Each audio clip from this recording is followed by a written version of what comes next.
Good morning, everyone. It is a cloudy and overcast day. It looks like it's evening, not morning, but this is the first day that we've had overcast skies all week long. And so, yeah, no complaints here.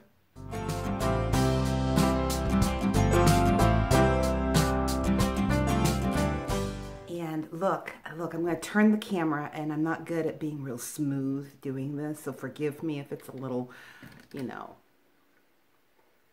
know if you can see right back there, Missy May up on the couch. Yeah, she jumped up there herself. And even though she's really not supposed to be doing that, it is for my heart, it blesses me. Because she's just, I don't know, can dogs get depressed? Because I think maybe that's what was happening for a while because of her leg. But anyways, we went and bought something the other day, and I thought I would show you what that is. We went just, I don't know, I'm trying to think, maybe 3-4 miles from our house is a potato farm, and yeah, they sell potatoes, and so we got 50 pounds of potatoes for $18. So considering the days that we're living in and the cost of everything, I thought that was a pretty good buy. Yep, and I was all set to be able to can those potatoes. I even got out my pressure canner and I started setting things up, and then I realized that my potato peeler broke. So this is something that's just going to have to wait till I can get to the store to get another potato peeler. So I thought that was a pretty good buy for the potatoes, but I will say that I went back and I checked, and 3 years ago that same bag was $10. So you can see how much things have gone up. But anyways, there was something else that I wanted to show you, and that is outside.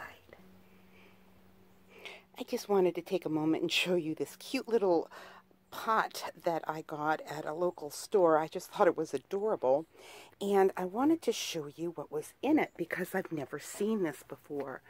But these are little peppers, little decorative peppers. I don't even know if they're edible, but I just thought it was really cute. And this is like a little corn stalk, and this reminds me of a cabbage, and then of course the mums. And yeah, these were blooming. They were very, very pretty, but it's been out here and it got down to 34 degrees, so it's starting to look a little sad, but I just wanted to show you that because I just thought that was a really cute little arrangement. I think it cost me $15 with the little scarecrow on that. And isn't that just adorable? Yeah, I don't normally buy stuff like that, but I just thought it was so adorable. I just had to have it. So anyways, the second thing, or is this now the third thing that I wanted to show you is, yeah, I had to go online. I found these on Amazon, and yeah, they're ready to fall on the floor, wondering what I'm doing. And that is shopping bags. Yeah, but these shopping bags are washable, and these shopping bags are they're kind of like silky. You can wipe them off also, but they're kind of made like the plastic ones are. They don't have a bottom, and that's what I wanted. I didn't want the bags like what I normally would have for Aldi's. I just don't think that they are, you can put some things in there really well, efficiently, to be able to get a whole lot in. So I went ahead and I found these on Amazon, and there was 12 of them, and they are like, they just kind of like go to nothing, right? I mean, they're really, and I believe that these said that they went up to either 40 or 50 pounds. I can't remember of weight. But you roll them up. It has at the top here, if I can show you, if I can find it, it has, where did it go? A little of elastic tab at the top that you can then use to roll them up. And they just really easily roll up. And then you can just put them in this little sack that came with it. So yeah, I don't remember how much I paid. I don't believe I even paid $15 for them, to be honest with you. But one of the reasons why I got this, or two of the reasons, is one, they're washable, and two, they didn't have the shaped out bottom like a paper bag normally would. Those type, I didn't want that. I have some of those. I wanted something that would be literally, if I only wanted a couple, I could just shove them in my purse and go. So anyways, yeah. Let me tell you though the backstory on this one, because I was forced into, in a sense, I guess not forced, I could have decided not to shop there anymore, but the grocery store that we probably do 90% of our shopping at, and yeah, they decided that they weren't going to provide plastic bags. They wanted to become more green, and so this was their way of doing that. And so went in there. They never informed anybody. We were there 3 days earlier because I just wanted to pick a couple things up that I needed for a particular recipe that I was making. Nothing was said. There was no signs, nothing. And they had plenty of plastic bags then. And so now we go in and we're shopping for like an entire month just about of supplies. And when I get up to the counter, she says, we no longer carry plastic bags. We're no longer going to carry them. And so if you didn't bring your own, it's 5 cents for each paper bag. And I'm not opposed to paying 5 cents for a paper bag. I'm really not. But the problem for me personally was that they were giving the money to United Way. And United Way, they distribute their money to nonprofits that do not line up with my personal values. And so I won't give to United Way. And so I was kind of like forced into either changing stores or buying bags. And so I just did a little bit of research. I just thought maybe, you know, this could help somebody if you're in the same position, because so many of them are not washable.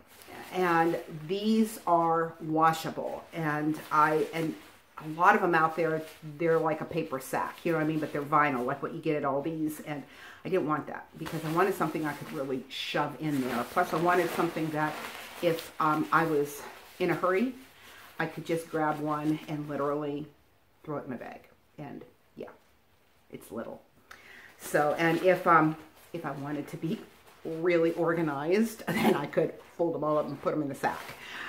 Yeah, we'll see how long that lasts. But anyways, I just wanted to share that with you because I just thought that this was a pretty good buy. There was 12 of them. I know it was under $15, but I just don't remember. I'm almost positive it was. That was the other problem. Some of them, the things out there were like $32. I'm like, are you crazy? Yeah. So anyways, well, we won't go there. Anyways, I hope you enjoyed this little bit of a chit chat, and yeah, let's move on to the devotion.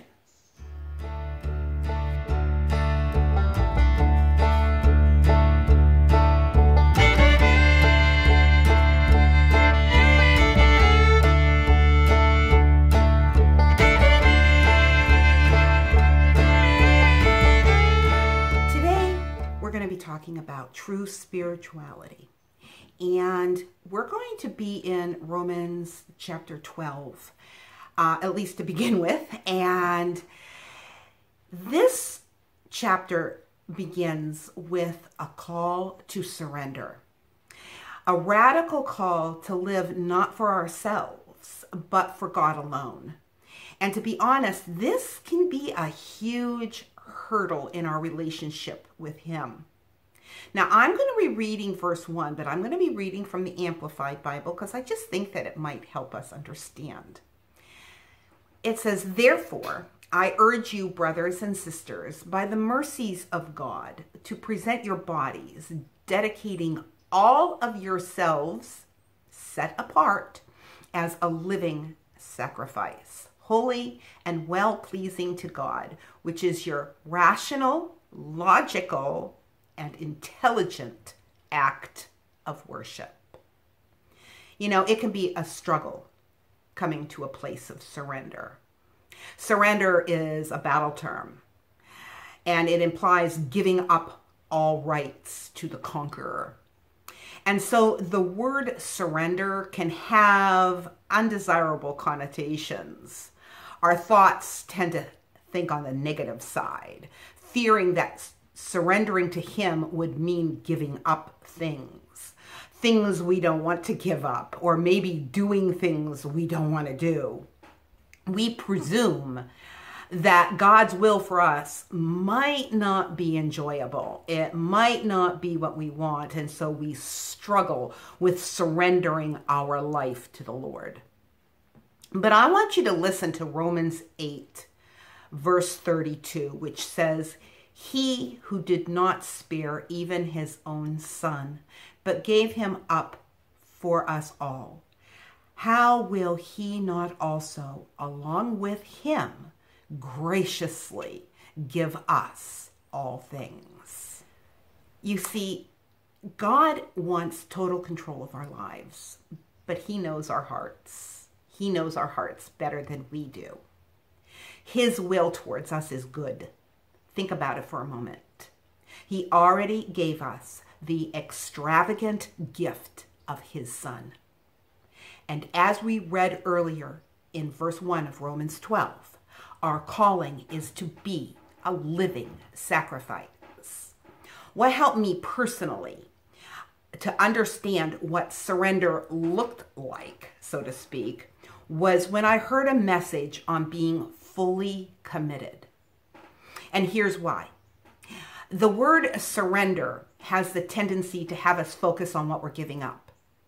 However, the words fully committed helps to reevaluate what's important and what He is calling us to. He is calling me and you to be devoted, dedicated, devout, faithful, loyal, resolute, staunch, steadfast, diligent, and driven. God has a plan for our lives, and surrendering to Him means we set aside our own plans and eagerly seek His. The good news is that God's plan for us is always in our best interest, unlike our own plans that often lead to destruction, as we're told in Proverbs 14:12. So here's the question.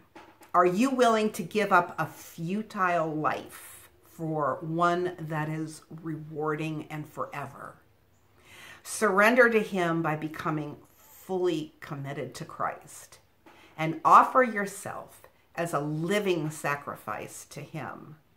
You'll be rewarded with a life of joy and true spirituality. I hope this has blessed your heart, and I will talk to all of you again in the next video.